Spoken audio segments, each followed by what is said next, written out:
আসসালামু আলাইকুম ওয়া রাহমাতুল্লাহ। আসসালামু আলাইকুম ওয়া রাহমাতুল্লাহ। না তো ঢেউ তবুও হৃদয় নদে জাগে না তো ঢেউ, যে ঢেউ মুছে দেবে আবিলতা। ভুলে ভুলে ভরে গেছে জীবনের খাতা, ভুলে ভুলে ভরে গেছে।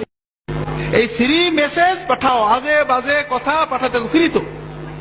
সারা রাত ঘুম নেই, সারাদিন চোখ, সারাদিন কান, পাশাপাশি শরীর চর্চা বন্ধ হয়ে গেছে। এতে কি হচ্ছে? একদিকে ব্রেনটা কেজি হচ্ছে, শরীর অসুস্থ হচ্ছে। যুবক কিশোর ভাইদের বলবো, 25-30 বছর পর্যন্ত শরীরের গ্রোথ থাকে। তুমি বুঝতে পারো না, 5 দিন ঘুমাওনি, বুঝতে পারছো না, কিন্তু বুঝবে কখন? যখন আর ব্যাকে আসা, রিভার্স গিয়ারে দেওয়ার কোনো সময় থাকবে না। 30 বছরে যে দেখবে তুমি শেষ হয়ে গেছো।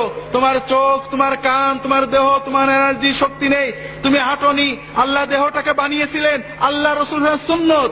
খেলাধুলো করতে হবে, দৌড়াতে হবে, ফুটবল খেলবে, হাডুডু খেলবে, গোল্লা শুট খেলবে, ঘোড়দৌড় করবে, 1-2 ঘন্টা পরিশ্রম করবে, এরপরে ব্রেনের কাজ করবে, নির্দিষ্ট সময় ঘুমাবে। এইভাবে আল্লাহর নিয়মে চলতে হবে।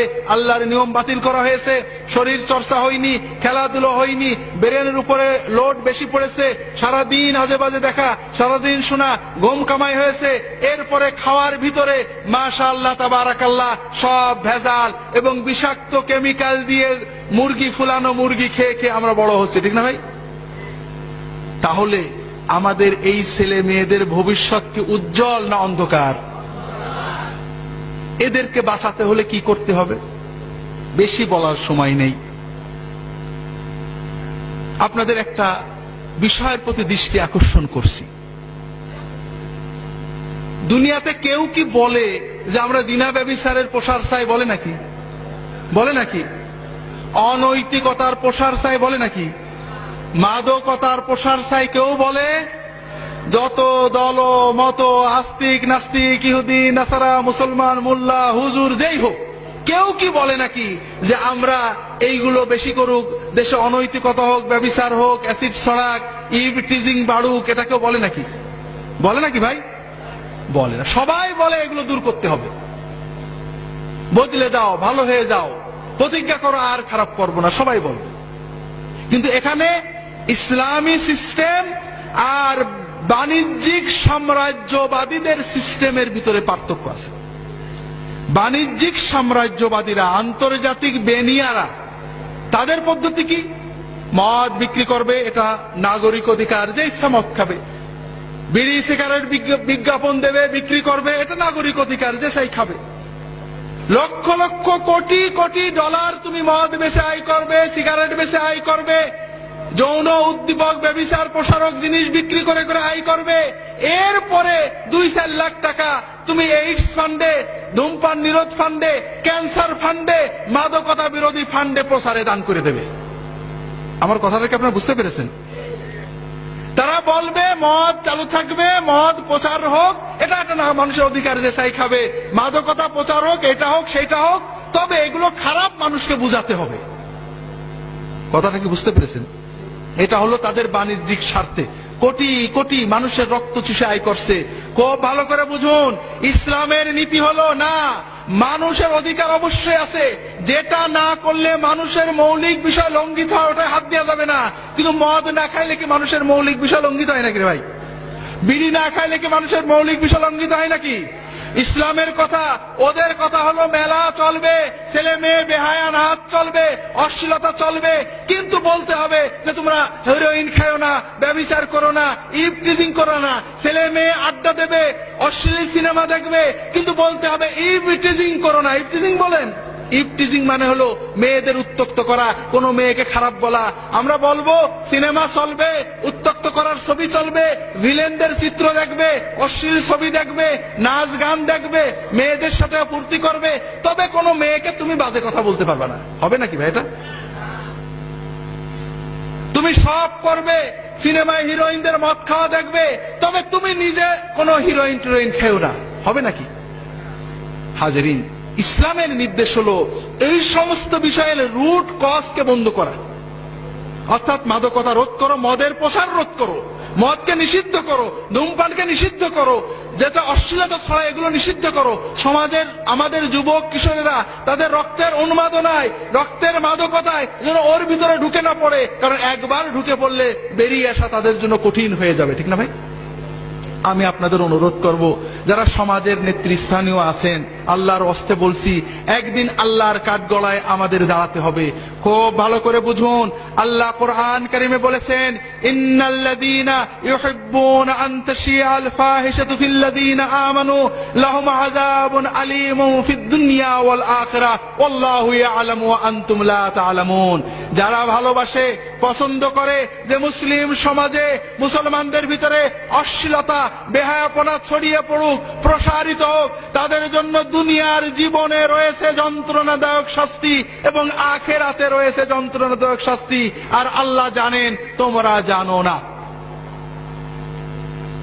আমি আপনাদের বলবো যে এই যুবক কিশোরদের ঈমান রক্ষা করার জন্য, আমাদের আগত প্রজন্মগুলোকে অশ্লীলতা, বেহায়াপনা, অবক্ষয় থেকে রক্ষা করার জন্য শুধু নসিহত নয়, মেকানিজম তৈরি করতে হবে, আদর্শ স্থাপন করতে হবে, তাদেরকে ভালোকে উৎসাহ দিতে হবে, খারাপ থেকে নিষেধ করতে হবে, নিরুৎসাহিত করতে হবে।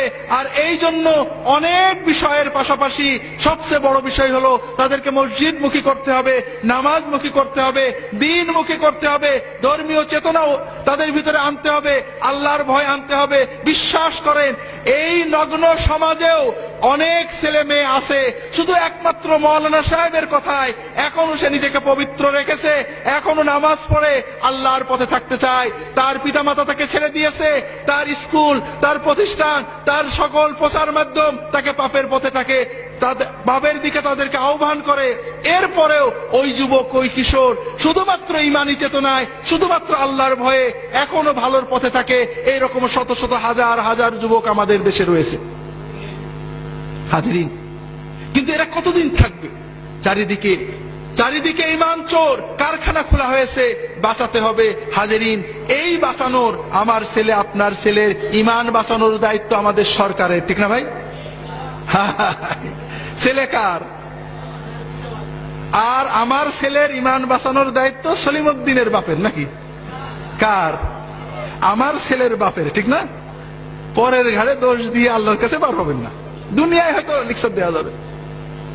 বড় আফসোস লাগে, আমাদের মুসলমান অভিভাবকেরা, ঢাকা শহরের মানুষেরা সারাদিন ব্যবসা করেন, চাকরি করেন, অবসর সময় টিভি দেখেন, ক্লাবে যান, কিন্তু ছেলে মেয়েদেরকে সময় দেন নাকি? দেন নাকি ভাই? আল্লাহর হস্তে বলছি, আমি শেষ করে দেব। ছেলে মেয়েদের সময় দেন। আপনার টাকা, আপনার বাড়ি, আপনার গাড়ি, আপনার সোসাইটি, আপনার বাণিজ্য, আপনার রাজনীতি, সবচেয়ে বড় হলো আপনার সন্তান।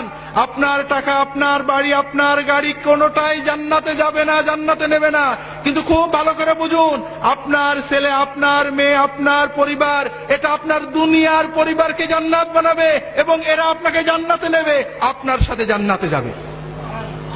যদি আপনি সময় দিতে পারেন, ছেলে মেয়েদের কাছে সময় দিন। প্রতিদিন 3 বেলা ছেলে মেয়েদের নিয়ে একসাথে খাওয়া দাওয়া করুন, তাদের সাথে বেড়ান, তাদেরকে সময় দিন, তাদের সাথে নিয়ে মসজিদে যান, নামাজ পড়েন। এইভাবে করতে থাকুন, ছেলে মেয়ে ভালো থাকবে। ছেড়ে দিয়েছেন, অনেক দূরে চলে গেছে, এখন টানবেন, আর পিছনে আসতে পারবে না। আমি আমার যুবক কিশোর, যুবতী কিশোরী ভাই বোনদের বলবো, সমাজ তোমাদের পক্ষে নয়, ঈমান চুরির পক্ষে।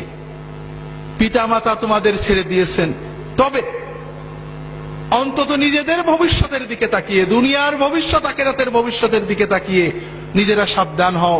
দুনিয়াতে অপরাধ হবে, পাপ হবে, অন্যায় ভুল হবে, তবে দুটো বিষয় খুব ভালো করে মনে রাখো। নামাজটা কখনো ছেড়ো না। নামাজ, যদি সিনেমা হলে থাকো বেরিয়ে এসে নামাজ পড়বে, যদি খেলার মাঠে থাকো ওয়াক্ত মতো নামাজ পড়বে। নামাজটা কখনোই ছাড়বে না, যত কিছুই হোক সময় মতো নামাজ পড়বে। আর অশ্লীলতাকে, মাদকতাকে বিষের মতো পরিত্যাগ করবে। এই দুটো বিষয় যদি তুমি ঠিক রাখতে পারো, ইনশাআল্লাহ অন্যান্য ভুল ত্রুটি তওবা করবে, ভালো হবে, খারাপ হবে, এই নামাজ তোমাকে আল্লাহর পথে টিকিয়ে রাখবে। এবং ইনশাআল্লাহ তোমার বয়স যখন 50 হবে, তুমি নিজে অনুভব করবে এই দুনিয়ার জমিনে তোমার বন্ধুদের চেয়ে তুমি ভালো আছো, আর ইনশাআল্লাহ কিয়ামতের দিনে তুমি তোমার পিতামাতা সহ আল্লাহর আরশের নিচে তার ওলিদের সাথে মেহমান হয়ে যেতে পারবে। হাজেরিন, যুবক কিশোরদের ভালো রাখতে হলে তাদেরকে আলেমদের কাছে নিয়ে যেতে হবে, মসজিদে নিতে হবে, দ্বীনি চেতনা তৈরি করতে হবে, লেখাপড়ার ভিতরে দ্বীনি চেতনা তৈরি করতে হবে। এগুলো সবই দরকার। আমরা শুনছি, ভালো করে জানি না। আমাদের দেশের নতুন শিক্ষানীতিতে ধর্মীয় শিক্ষা নিয়ে নানান কথা হয়। আমি নিজেও পড়েছি শিক্ষানীতি কিছুটা। আমার বিশ্বাস হয় না যে বাংলাদেশের সচেতন রাজনীতিবিদগণ ধর্মমুক্ত কোন শিক্ষা কায়েম করতে চাবেন। কারণ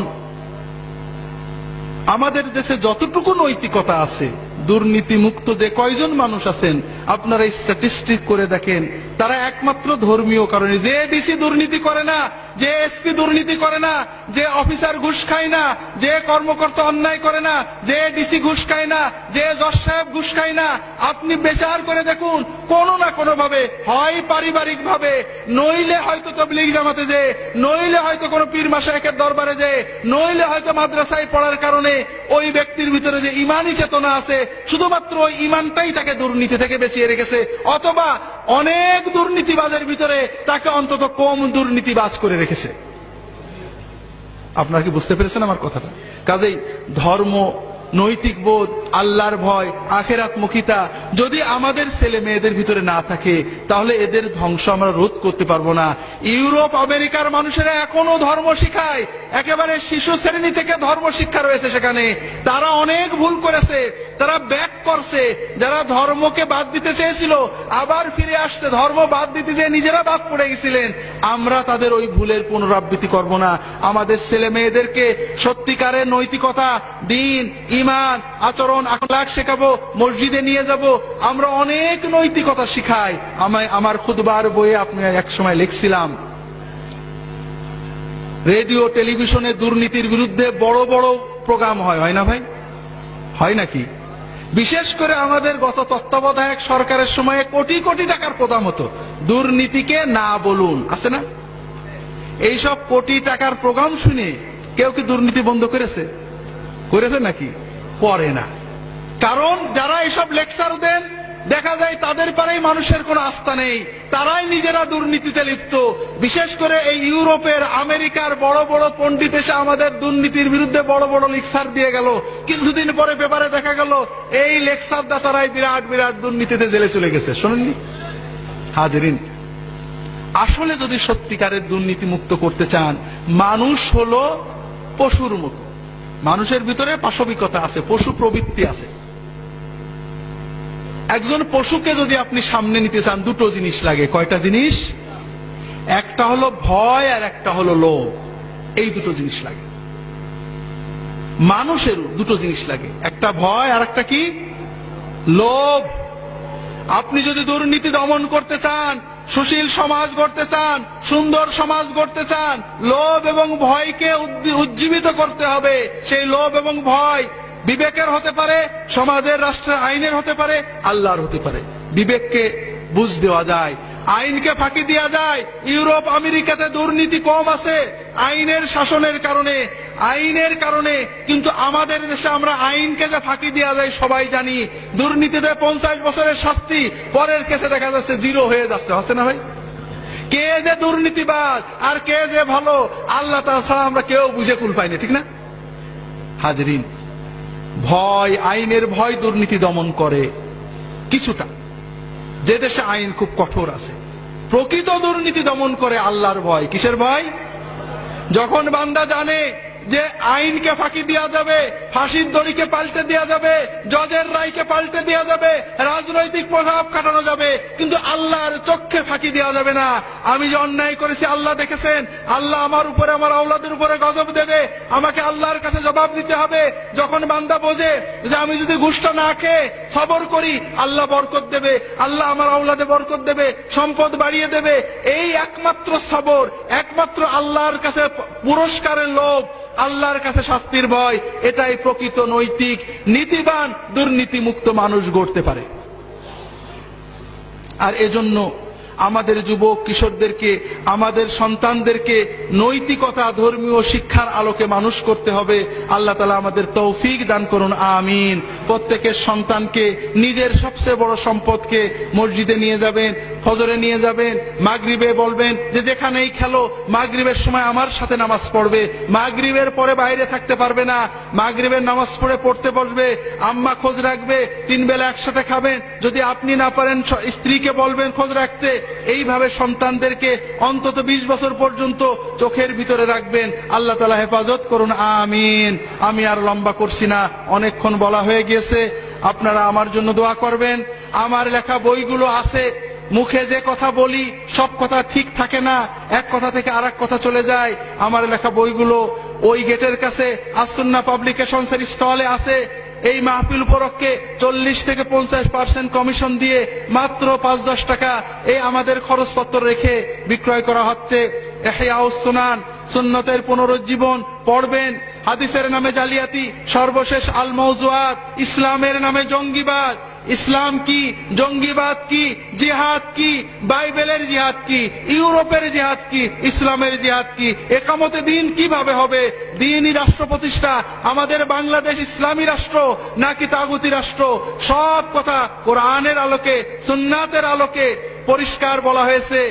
সিলেট ক্যান্টনমেন্ট থেকে আর্টিলারি বিভাগের একজন অফিসার ফোন করেছেন, কর্মকর্তা, বড় অফিসার, যে আমরা জঙ্গিবাদের বিরুদ্ধে কাজ করার জন্য জঙ্গিবাদ বিষয়ক অনেক তথ্য জোগাড় করেছিলাম, কিন্তু আপনার বইটা পড়ার পরে মনে হচ্ছে আমরা যা কিছু জোগাড় করেছিলাম এতে 4 আনাও হয়েছিল না, 12 আনা আমাদের অজানা ছিল। কিভাবে জঙ্গিবাদ দমন হবে? জঙ্গিবাদের নামে যদি ইসলাম দমন করেন তাহলে কি পরিণতি হতে পারে? কিভাবে আমাদের পূর্ববর্তী উলামা মাশায়েখ দ্বীনের দাওয়াত দিয়েছেন, দ্বীন কায়েম করেছেন, যারা দ্বীনের দায়ী তাদেরও পড়া দরকার, যারা সমাজের চিন্তা করেন তাদেরও পড়া দরকার। কোরআন সুন্নাহর আলোকে শবে বরাত, শবে বরাতের সহিহ হাদিস কি, জাল হাদিস কি, সুন্নত আমল কি, সুন্নতের খেলাফ আমল কি, মাসনুন ওজিফা, আল্লাহর পথে দাওয়াত ইত্যাদি বইগুলো রয়েছে। সর্বশেষ আল মাওজুআত বইটা আছে, আপনারা দেখবেন, স্টলে সাজানো আছে, কিনবেন, আমার জন্য দোয়া করবেন। বইগুলো কিনলে আমি 2-10 টাকা লাভ করি, অর্থাৎ রয়্যালটি পাই। এটা হলো আমার মূল উদ্দেশ্য। দুলা ভাইকে 10 টাকা দিতে আপনাদের অনেক আপত্তি নাকি? এই 2-10 টাকা পাওয়াটা আমার মূল মাকসুদ। আর যদি এর পাশাপাশি আপনারা দোয়া করেন আল্লাহর কাছে, সেই দোয়ার ওসিলায় হয়তো আল্লাহ তাআলা নাজাত দিতে পারেন। সিদ্দিকিয়া মিডিয়া সেন্টার থেকে দেখছি আমার ক্যাসেট বেরোইছে। আমি রিয়াদে থাকতে কিছু আলোচনা করতাম, প্রায় 30-35টা ক্যাসেট ওরা সার্কুলেট করত, সেগুলো বিষয় ভিত্তিক ছিল, এগুলো আর পরে প্রকাশ করা হয়নি। যাই হোক, আমার আলোচনার কিছু ক্যাসেটও পাওয়া যাবে ওখানে সিদ্দিকিয়া মিডিয়া সেন্টারে, আপনারা নিয়ে যাবেন ইনশাআল্লাহ। আল্লাহ তাআলা সবাইকে হেফাজত করুন, আমিন। সুবহানাকাল্লাহুম্মা ওয়া বিহামদিকা আশহাদু আল্লা ইলাহা ইল্লা আনতা আস্তাগফিরুকা ওয়া আতুবু ইলাইক। রাসূল সাল্লাল্লাহু হাজির নাজির কিনা, যেসব ইমাম খতিব হাজির নাজির পড়ে তাদের পিছনে নামাজ পড়া জায়েজ কিনা? আমাদের ফুরফুরার পীর ও মুর্শিদ মুজাদ্দিদ জামান আবু বকর সিদ্দিকী রাহমাতুল্লাহ আলাইহি তার বক্তব্যে, লিখিত ওয়াজে, আল্লামা রুহুল আমিন সাহেবের বিভিন্ন কেতাবে, তার উদ্ধৃতিতে, আল্লামা সাইফুদ্দিন সিদ্দিকীর কেতাবে বারংবার উদ্ধৃতিতে বারংবার লেখা হয়েছে, কেউ যদি মনে করে আল্লাহর রসুল হাজের নাজের অথবা আল্লাহ ছাড়া অন্য কেউ হাজের নাজের, কোন পীর অলি হাজের নাজের, ওই ব্যক্তি কাফের। এটা ফুরফুরার আকীদা, এটা আমাদের কথা পরিষ্কার। একমাত্র সদা হাজির নাজির মানে হলো সদা সর্বদা সর্বত্র বিরাজমান, সবকিছু দেখছেন। এই ধরনের সিফাত একমাত্র আল্লাহ তাআলার ক্ষেত্রেই প্রযোজ্য। কাজেই যারা বলেন আল্লাহ তাআলা রাসূল হাজির নাজির, এটা ফুরফুরার মানহাজে, ফুরফুরার মুজাহিদান আবু বকর সিদ্দিকীর মতে, আল্লামা রুহুল আমিন সাহেবের বিভিন্ন কেতাবে, আল্লামা সাইফুদ্দিন সিদ্দিকীর বিভিন্ন কেতাবে বারংবার উল্লেখ করা হয়েছে যে এই বিশ্বাস করা কুফরি, এরকম বিশ্বাস করলে ওই ব্যক্তি কাফের হয়ে যাবেন। যারা ইমামরা না জেনে করেন তাদেরকে নসিহত করবেন, বুঝাবেন। বুঝানোর পরও যদি না বোঝেন তাহলে তার পিছনে নামাজ হবে না। আল্লাহ তাআলা সবাইকে তৌফিক দান করুন, আমিন। সুবহানাকা আল্লাহুম্মা ওয়া বিহামদিকা আশহাদু আল্লা ইলাহা ইল্লা আনতা আস্তাগফিরুকা ওয়া আতুবু ইলাইক। আল্লাহুম্মা সাল্লি আলা মুহাম্মাদিন নবিয়্যিল উম্মি ওয়া আলা আলিহি ওয়া আসহাবিহি আজমাইন। আসসালামু আলাইকুম ওয়া রাহমাতুল্লাহি।